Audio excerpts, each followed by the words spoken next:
Hey everyone, Sam here from Sugar Spun Run, and today we're making homemade Oreo cookies. This is an Oreo cookie. I probably don't need to tell you that. You've probably had one. They're super tasty. They're convenient. I grew up eating these and I'm mostly fine. A lot of us enjoy Oreo cookies, but I felt like we could really elevate them if we made them at home. This is not a knock on Oreo cookies. I use them in my baking all the time, but everything is better from scratch. So grab yourself a large mixing bowl, couple sticks of butter. You're going to need 1 cup of softened unsalted butter, and let's go ahead and get started. Drop your butter in your mixing bowl. Add 1 cup of granulated sugar, and we are going to use an electric mixer, or you could use a stand mixer. And we're going to cream these together until they're light and fluffy.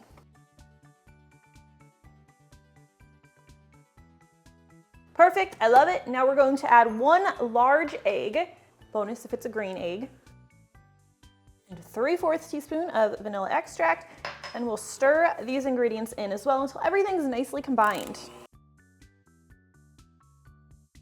Okay, let's set this aside, and now grab yourself a separate mixing bowl, a nice medium to large sized one, and in this you're going to need 1 3/4 cup of all-purpose flour. The next ingredient you need is cocoa powder. Now, not just any cocoa powder. You want to get yourself black cocoa powder.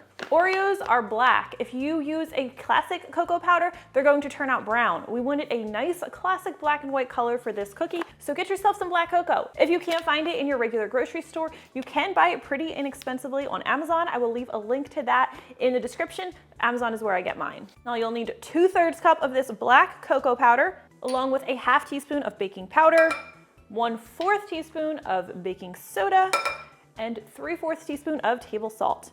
Whisk everything together until it's nicely combined. Look at that nice dark color. These are going to be beautiful. You're never gonna eat the store-bought ones again, unless you're feeling lazy. I get that. All right, let's bring back our butter mixture, and we'll gradually add the dry ingredients to the wet ingredients. You do want to do this gradually because this is a pretty dry and somewhat stiff cookie dough. It's supposed to be, but if you add all of the flour at once, the butter's not going to be able to absorb it. It's going to be just too dry and crumbly. It's going to be a lot more work to work together, so just do this gradually, please. By gradually, I mean 2, 3, 4 parts. Look what a beautiful, rich color that is.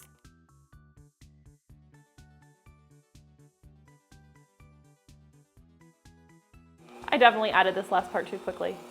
You can see I'm going to struggle just a little bit more to get it to combine. Okay, now we're going to divide this into 2 parts. And the reason I do that is because ultimately we're going to have to roll out this dough. Oh, I do want to give it a quick scrape. Make sure there's no flour at the bottom. Always do that, especially if you're using a stand mixer. But anyway, the reason I do this in 2 parts is because when we go to roll out the dough, it's just easier to work with 2 separate discs. It doesn't have to be exact. Mine never is. Number 2. We're going to flatten this into a disc. You could use your hands to do this, but since it's already going in plastic wrap, I just use the plastic wrap to make sure everything's nicely combined, nicely stuck together. You don't want any air pockets in there. And then I just form it into a pretty flat disc. This will help it chill a little bit faster.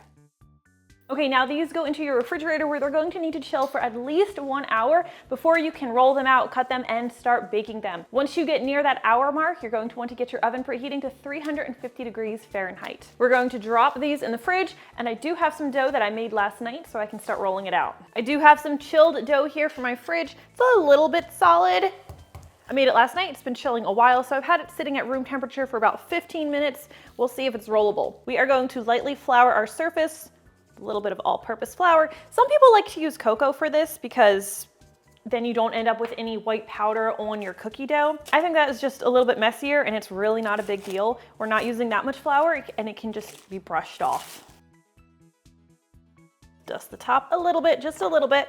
And we are going to roll this nice and thin. And that's because we want the cookies to be nice and crispy, or at least slightly crispy. You don't want them to be soft. Oreos aren't soft, not unless you bake them in a cake. So I'm going to go nice and slow with this. Anytime you're rolling out dough on your countertop, I recommend grabbing a spatula, periodically scrape underneath the bottom, and reapply the flour because naturally it's just going to start to stick to the surface, and you don't want to be cutting it out and not be able to get up the cookie circles.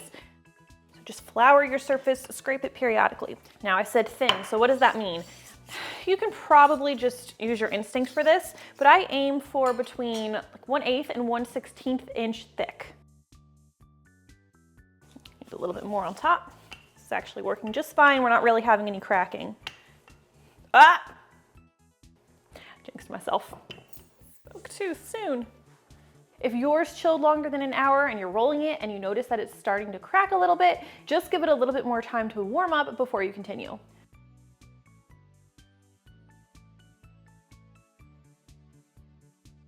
Okay, I'm feeling pretty good about this. You can just dust off your flour, or you can use a pastry brush and pretend you're an archaeologist digging up bones. Living out the childhood dream here. Almost forgot, Oreos have a nice little texture on top, right? Isn't that fun and part of the enjoyment of eating them? So I felt like my Oreo cookies should have some texture too. Some people have fancy textured rolling pins. That would work really nicely here. I don't. So I had to do like a poor man's method. So I am going to be using my cooling rack to do a nice little grid pattern on them. It's not a super deep pattern. It's pretty subtle, but I like the texture that it adds. Of course, you can just skip this too. That's fine. You have to be pretty firm with this, especially since you rolled your dough pretty thin, if you did everything right, and then carefully lift it. This is what happens if you're impatient. Don't be impatient like me. We'll roll that back up later. Just, yeah, it's fine. Again, feel free to skip this step if you'd like. I just like some texture on my cookies. Very gently lift it up. All right, I have a parchment paper lined baking sheet, and we'll cut out our cookies, keeping those cuts nice and close so you can get as many cookies as possible. And we'll drop them on our baking sheet. And these cookies are really not going to spread much, if at all, so you can place them pretty close together. And for anybody out there who's thinking, I could just go to the store and buy a pack of Oreos much faster than I could do all of this, you're totally right. But that's not how we do things around here. We do things from scratch. But thanks for stopping by.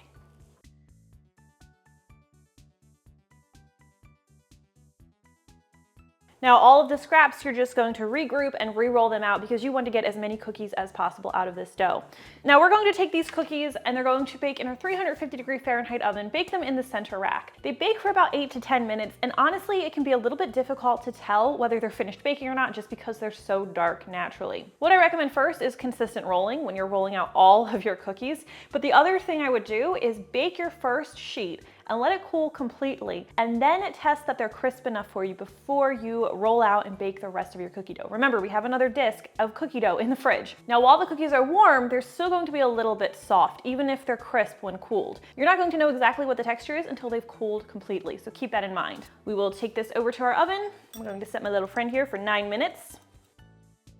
By the way, quick cleanup trick for any time you've made a mess out of your surface, grab yourself a bench scraper. Makes cleanup afterwards when you go over it with a dishcloth, makes it so much easier. Gets all of the flour off the surface. Plastic is key so you don't have to worry about it scratching your countertop.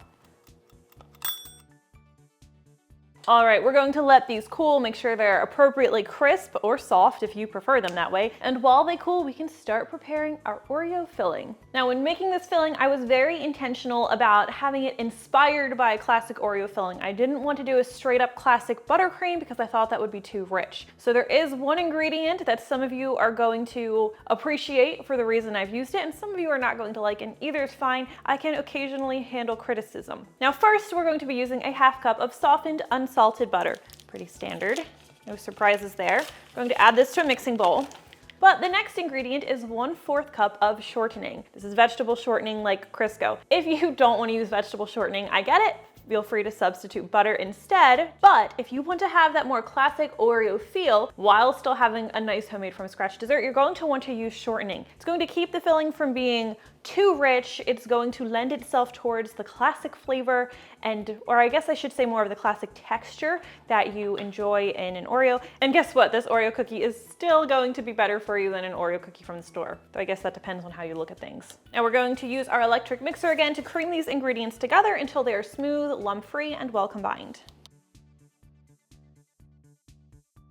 Next, we're going to be adding 2 cups of powdered sugar. We're going to add this gradually, just like we did when we added our dry ingredients to our wet ingredients with the cookies.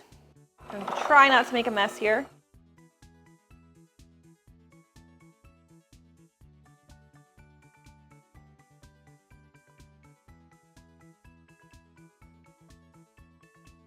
Okay, now finally, for flavor, we're going to add an 1/8 teaspoon of salt, again, table salt. We're also going to add a 1/2 teaspoon of vanilla extract. Now, if you want to lend the flavor of this cookie to the flavor of an Oreo cookie you'd get from the store, you're going to use clear, artificially flavored vanilla. It's also going to keep the frosting or filling a little bit more white, so you get that stark black and white color contrast. But if you don't want to use artificial, you want to use real vanilla, that's fine too. Just not going to taste quite as much as the store-bought, which is fine. Let's mix everything together. Okay, we're gonna drop this in a piping bag. First, I gotta just do a quick double check, make sure I got everything mixed up. Looks good. You could just spread this filling on the cookies, but sometimes I'm a little extra, so I like to use a piping bag because it looks a little bit neater. Let's bring back our cookies. We never did that test to make sure they were done. I'm just gonna tap it on the counter. Sounds nice and crisp. We're gonna crack one open. I'm gonna pick an uglier one. Hopefully you can hear that snap. These are perfect. And you also, of course, don't want them burnt, but it's pretty easy to tell that they're burnt because they're going to smell burnt. So don't overdo it because you'll end up with burnt cookies. All right, piping bag. Another good use for the bench scraper, you can scrape down your frosting. That way you don't waste any, because we don't like to waste dessert around here. All right, first cookie. You don't want to put a ton of filling in because Oreos don't have a ton of filling, unless of course you're going for the double stuffed effect, in which case you would probably want to make more frosting. Look at that. I'm gonna do a couple more. These are so much fun. And honestly, just so much better than store-bought. Now, if you're thinking that I'm just someone who's super negative about Oreos, not at all. Please see some of my other recipes like my cookies and cream cake or my Oreo stuffed chocolate chip cookies. That is a great way to use an Oreo. Thank you for watching, and I'll see you next time. I don't need to say anything, just try it for yourself. You're gonna love it. Grew up eating them and I'm mostly fine. I'm mostly fine. I hate plastic wrap. Oops. Not gonna work that way. Woo! Almost lost you. If you're trying to, through the chipmunk. I can't tell, but it's a sign it's gonna be a good day. Would it be an archaeologist digging up dinosaur bones, or would it be a paleontologist? I don't know. I really don't know. Man, now I'm gonna look dumb.